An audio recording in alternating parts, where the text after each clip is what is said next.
Hello बच्चों, BA first year sociology की class में आप सभी का स्वागत है। बीए फर्स्ट ईयर सोशियोलॉजी में हम सेकंड पेपर पढ़ रहे थे, भारतीय समाज संरचना एवं परिवर्तन। पिछली क्लास में हमने एस.सी. दुबे का भारतीय समाज के बारे में, क्षेत्रीय दृष्टिकोण के बारे में अध्ययन किया था। आज हम पढ़ेंगे भारतीय समाज के बारे में के.एम. कपाड़िया का क्षेत्र आधारित दृष्टिकोण। के.एम. कपाड़िया का पूरा नाम कन्हैयालाल मोतीलाल कपाड़िया है।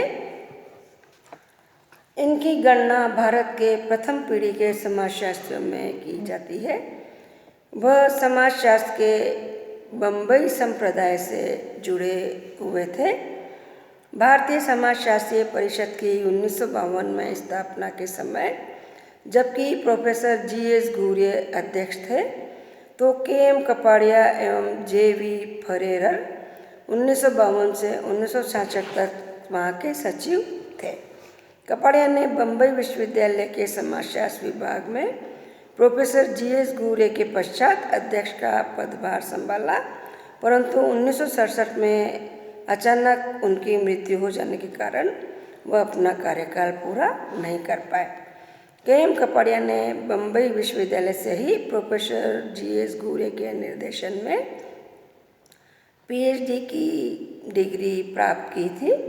उनके शोध अध्ययन के प्रमुख बिंदुओं में हिंदुओं में विवाह, परिवार और नातेदारी प्रमुख रहे हैं। उनके द्वारा 1947 में हिंदू किनशिप तथा 1955 में भारत में विवाह एवं परिवार पर लिखी हुई पुस्तकों के कारण ही वह आज बहुत ही चिरपरिचित और प्रसिद्ध समाजशास्त्री हैं। के.एम. कपाड़िया ने हिंदू सामाजिक संगठन में आश्रम व्यवस्था के महत्व को प्रदर्शित करते हुए हिंदू विवाह को एक संस्कार के रूप में प्रतिस्थापित किया है। के.एम. कपाड़िया का ये अध्ययन क्षेत्रीय दृष्टिकोण पर आधारित है। प्रोफेसर घुरिये की भांति कपाड़िया ने भी अपने अध्ययनों में हिंदू एवं बौद्ध धर्म के शास्त्रीय ग्रंथों तथा यात्रियों के दृष्टांतों, वृत्तांतों एवं दस्तावेजों का प्रचुर मात्रा में प्रयोग किया है। इसलिए कपाड़िया के परिप्रेक्ष्य या दृष्टि को विद्याशास्त्रीय पुस्तकीय दृष्टि भी कहा जाता है। यदि वह इसी परिप्रेक्ष्य तक सीमित रहते तो उनका अध्ययन क्षेत्र आधारित दृष्टि के अंतर्गत नहीं किया जाता। वह न तो आधुनिक सर्वेक्षण पद्धति जैसे कि प्रश्नावली, तकनीक, निर्देशन पद्धति आदि से अपरिचित थे या उनकी इन पद्धतियों के प्रति अरुचि थी। उन्होंने अपने अध्ययनों में इनका प्रयोग भी किया है, जैसे कि उन्होंने अपनी सुप्रसिद्ध पुस्तक भारत में विवाह एवं परिवार में परंपरागत हिंदू एवं मुस्लिम जीवन पद्धति में हो रहे आनुभाविक परिवर्तनों का भी अध्ययन किया है। कपाड़िया यह स्वीकार करते हुए कि वैदिक काल में परिवार का स्वरूप संयुक्त था तथा परिवार पर कर्ता का पूर्ण नियंत्रण था। कर्ता यानी मुखिया का उस समय परिवार पर पूरा नियंत्रण होता था। उन्होंने इस बात पर भी बल दिया कि अंग्रेजी शासन काल में समाज सुधार आंदोलनों तथा बढ़ते हुए औद्योगिकीकरण एवं नगरीकरण के कारण संयुक्त परिवार एकाकी परिवारों में परिवर्तित होने लगे।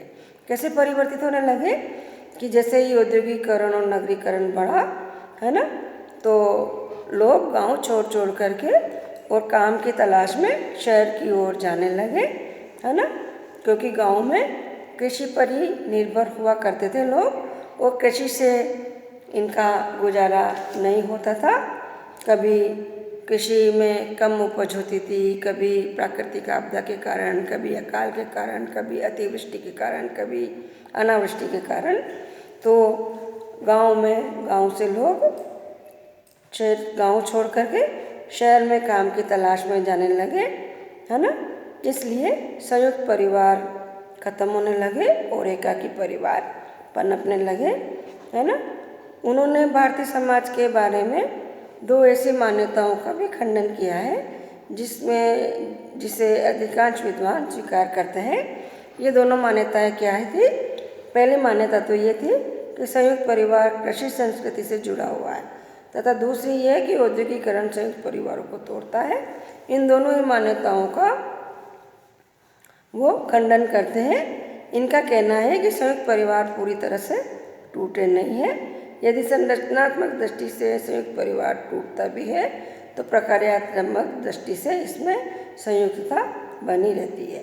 उन्होंने ये भी भविष्यवाणी की कि भावी पीढ़ियाँ भी परिवार की प्रकार्यात्मक संयुक्तता को ही बनाए रखेगी, क्योंकि संरचनात्मक दृष्टि से मतलब यानी कि परिवार जब सभी परिवार के सदस्य एक साथ से मिलकर के एक ही जगह पर रहते हैं तो वो संरचनात्मक दृष्टि से संयुक्त परिवार दिखाई देता है।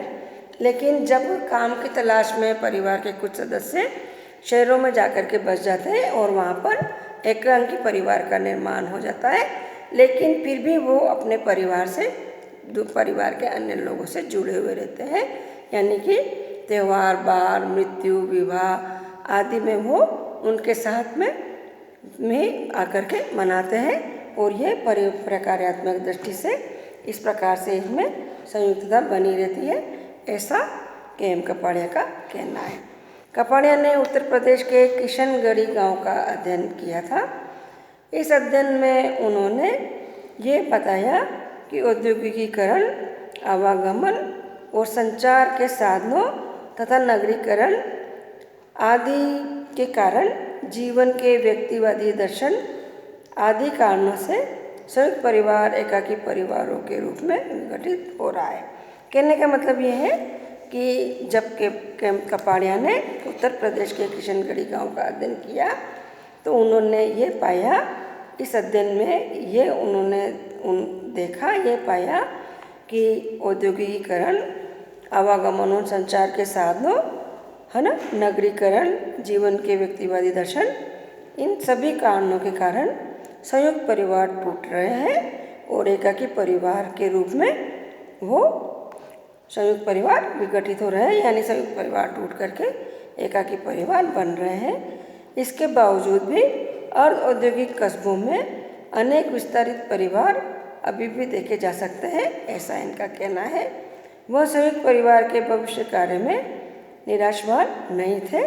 के.एम. कपाड़िया का कहना था कि संयुक्त परिवार का भविष्य अच्छा है, वो कभी भी नष्ट नहीं होगा, क्योंकि संरचनात्मक दृष्टि से भले ही वो टूट जाए, विघटित हो जाए, लेकिन प्रकार्यात्मक दृष्टि से इस परिवार में अभी भी संयुक्तता बनी रहती है। और इनका ये भी कहना था कि आने वाली भावी पीढ़ियाँ भी परिवार की प्रकार्यात्मक संयुक्तता को बनाए रखेगी, ऐसा इनका कहना था, है ना। ये संयुक्त परिवार के भविष्य में इस प्रकार से के.एम. कपाड़िया संयुक्त परिवार के भविष्य के बारे में निराशावान नहीं थे। इसकी पुष्टि उन्होंने 1952 ईस्वी में बम्बई राज्य के 513 स्नातक स्कूल प्राध्यापकों के अपने अध्ययन के आधार पर की।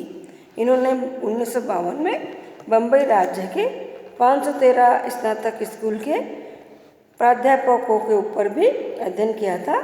इस अध्ययन के आधार पर इन्होंने ये पुष्टि की थी कि संयुक्त परिवार का भविष्य, है ना, सुरक्षित है ना, या उसके ऊपर कोई खतरा नहीं है। उन्होंने ये निष्कर्ष निकाला कि उस समय भी बम्बई जैसे राज्य में 61% सूचनादाता संयुक्त परिवार के पक्ष में थे।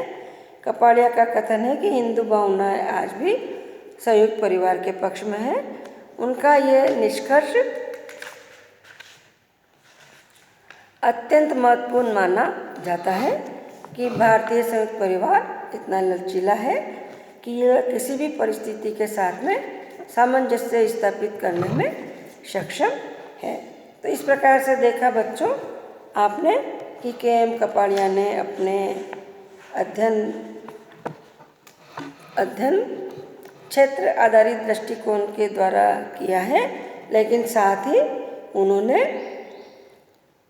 पाठ्य परिदृश्य को या विद्याशास्त्रीय दृष्टिकोण को भी अपनाया है, क्योंकि इन्होंने अपने अध्ययनों में हिंदू एवं बौद्ध धर्म के अनेक शास्त्रीय ग्रंथों, यात्रियों के दृष्टांतों, वृत्तांतों एवं दस्तावेजों का भी प्रचुर मात्रा में प्रयोग किया है ना। इसलिए इनके अध्ययन को इनके अध्ययन के परिप्रेक्ष्य को विद्याशास्त्रीय या पुस्तकीय दृष्टिकोण भी कहा जाता है, लेकिन इन्होंने क्षेत्र आधारित दृष्टिकोण के द्वारा भी अध्ययन किया है। आज इतना ही, अगला टॉपिक अगली क्लास में। Thank you.